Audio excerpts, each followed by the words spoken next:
Good day, folks. We are going to start the course with a look at what's going on in the world today. What is happening with the economy, and what are the impacts on what we're going to study in this course? Because we are living and working in a new environment. I want to start with some basic economic assumptions. The first thing is that price is determined by an agreement between a willing buyer and a willing seller. So you want to sell something, I want to buy it. We do price exploration. Now, we can do that on a one-on-one transaction, but oftentimes, since we go to the store, we buy it and the price is there. But that's influenced really by that underlying, I just don't like that. I don't like how that's starting, Joy. Good day, folks. We are going to start the course with a view of what's happening in the world today. I want to start with some basic economic assumptions, and that is price is determined by an agreement between a willing buyer and a willing seller. And it's influenced by the relationship between supply and demand.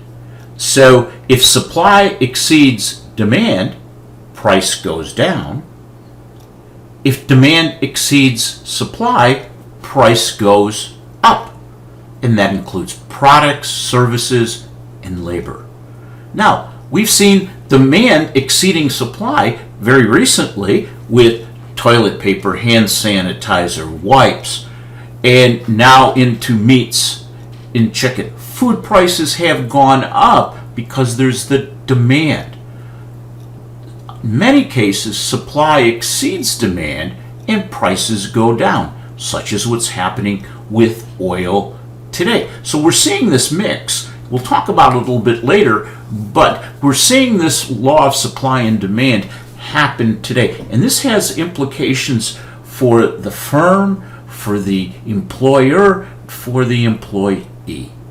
Now, I want to distinguish between the economy, what is happening, which is mostly based on historical data, and it's a measure of how the economy is doing. And there's hundreds of different measurements, but it's really a measurement or reflection, if you will, on society. The financial markets, stocks, bonds, interest rates, commodities, often reflect what has happened and what may happen in the future. Different people make different assumptions about what that future will look like, and therefore you get a difference of opinion as a result of that. And the market often reacts to news. Some of it is very logical reaction, and others of it is illogical. And that's what we're seeing today. Now, the financial markets, are influenced by program or algorithmic traders. When they hear a word, they hear a number, they react and trade on that. A significant portion of what happens in the financial markets is based on these algorithms that people have developed using artificial intelligence. But I wanted to lay this out as a framework as we move forward. So what are we going to look at? I'm going to give you a little look. I'm calling it the pandemic of 2020. The long-term mega trends. These are trends that, despite what's happening with the coronavirus, these trends are going to be with us and influence our future.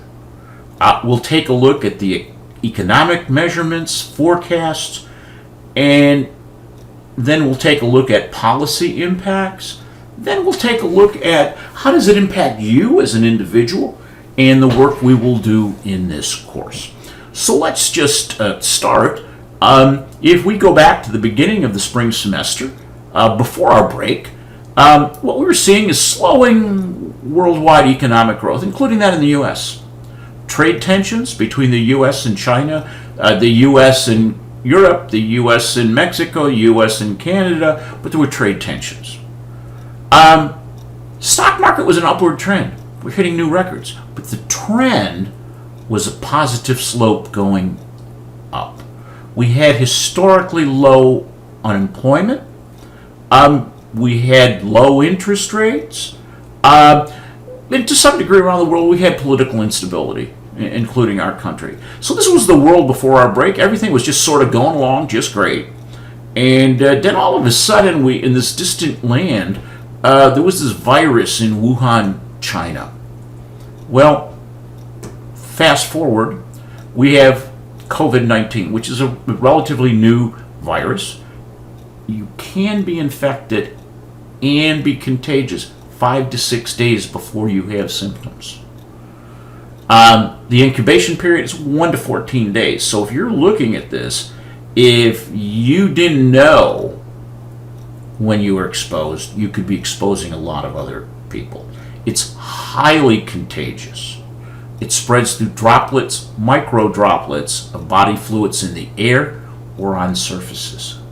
All ages are at risk of getting the virus. At first it was thought it was just those that are elderly and pre-existing conditions, and we're finding it's not. It's every age group. Flu-like symptoms, including shortness of breath, but there's a lot of other impacts that we're finding now as we know more about this virus. Impact on lungs, hearts, muscles. There's no immunity in the population today. Okay? We don't have a cure. There's no vaccine at the current time. Are there drugs that are being used experimentally? Yes. Some of them have been tried, and it's found out they don't.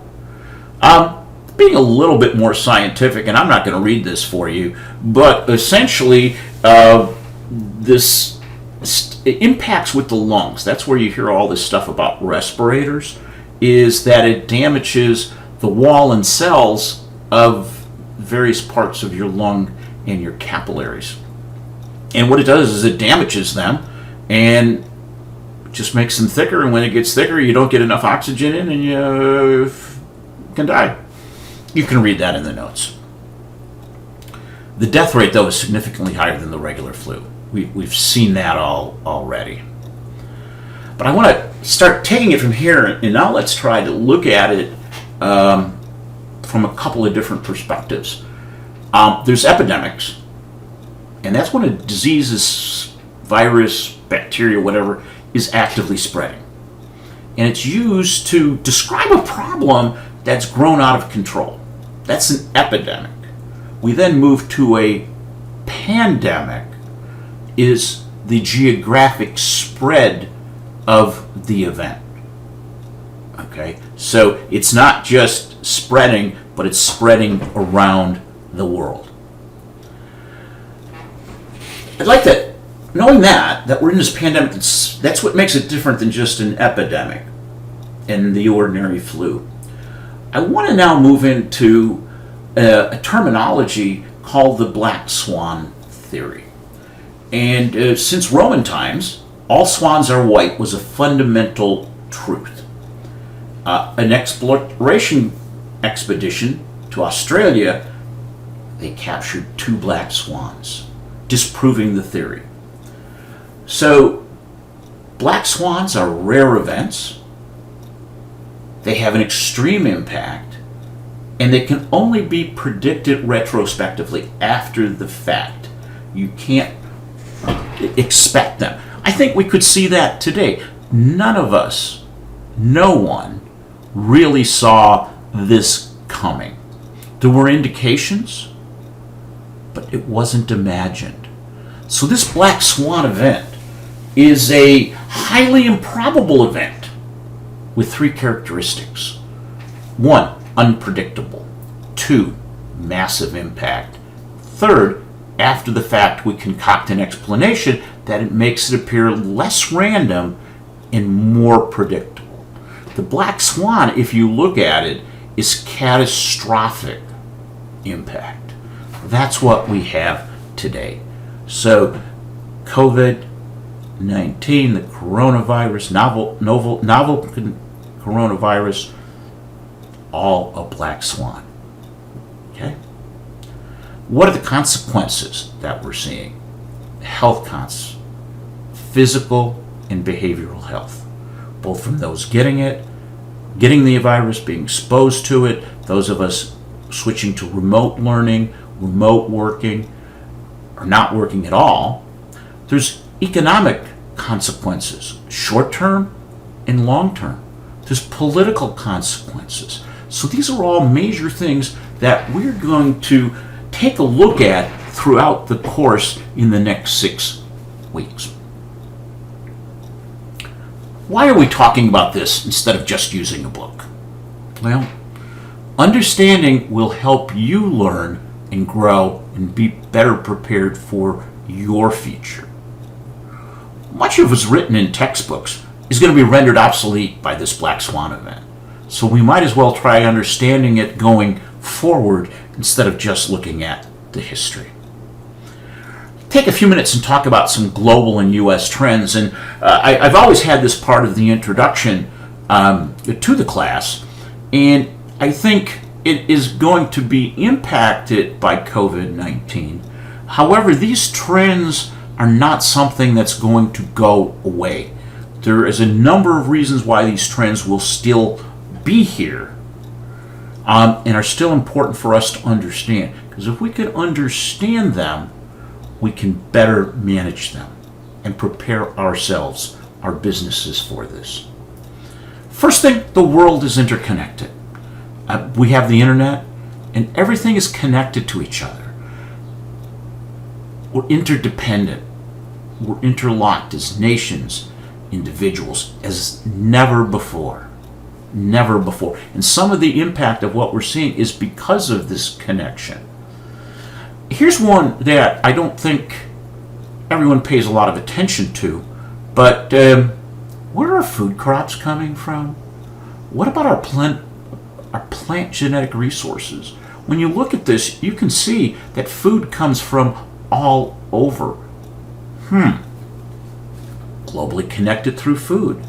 This is the Boeing 787, and if you could look, it is built all parts are built all over the world. Okay? So you say, well, why are those parts built around the world? Well, cost of producing them, technology, resources. So you could see that the 787 is a global plane. The other thing that we see, and if you take a look at the S&P 500, which are the 500 largest companies in the United States, 30% of their revenue comes from outside the U.S. All the big companies, only 70% of the revenues come from the U.S. Our American businesses are tied to foreign revenue. Keep this in mind as we move forward. When we look at the S&P 500 for the number of people working abroad, working in the U.S., that American companies have significant, a third, just like the 70-30, that employees working abroad. So we're tied together. American business is tied to the rest of the world. The global financial system is tied together. Let's take a look at population. Here's the U.S. at 4.3%, China at 18.5%, India, Indonesia, Brazil. You can see that there's it's a big world. And when we're looking at the numbers of people, and this is where the projections are for 2100, and population of 11.2 billion people. We're at a little over 7.7 right now. But look at where the population is. Asia, Africa, Europe, Latin America. North America, which is Canada and the U.S., are not as big. So if you're a business looking to grow, the number of customers is not in the U.S. Okay? That trend is going to continue. When we look at this graph right here, we see that the world population is growing in the developed countries, and they become much, much bigger. therefore an opportunity for growth. Now, some of the things driving this are reallocation of our manufacturing capacity, available of new labor forces. It started in Eastern Europe in the 1989. China didn't open up until 1997 and didn't become part of the World Trade Organization until 2002. We're now moving into Vietnam and Malaysia. There was a movement to free trade and regional trade agreements. And this is what resulted in a huge economic shift and U.S. companies shipping jobs overseas. And that is, look at the cost of production, an hourly manufacturing cost. Much cheaper elsewhere. Now, I want to just do this before I take a break and say, here's the basis of accounting, Boyd accounting. Debits equal credits. So revenue less costs equals profit. Cash in less cash out, you have three options. If cash in exceeds cash out, you have a surplus. That's good. Cash in equals cash out, you're balanced. Cash in less than cash out, you have a deficit. So now think about this, is that if you, a consumer, are paying, say, $50 for something made in Mexico, okay, at $5.90 an hour, how much more is it going to cost to make it in the U.S.? Then you come back and look at, will the demand be there at that price? That's what caused this to happen. I'm going to take a break now because I'm trying to keep these in 10 to 15 minute bites. So take a break, walk around, and then come back for part two.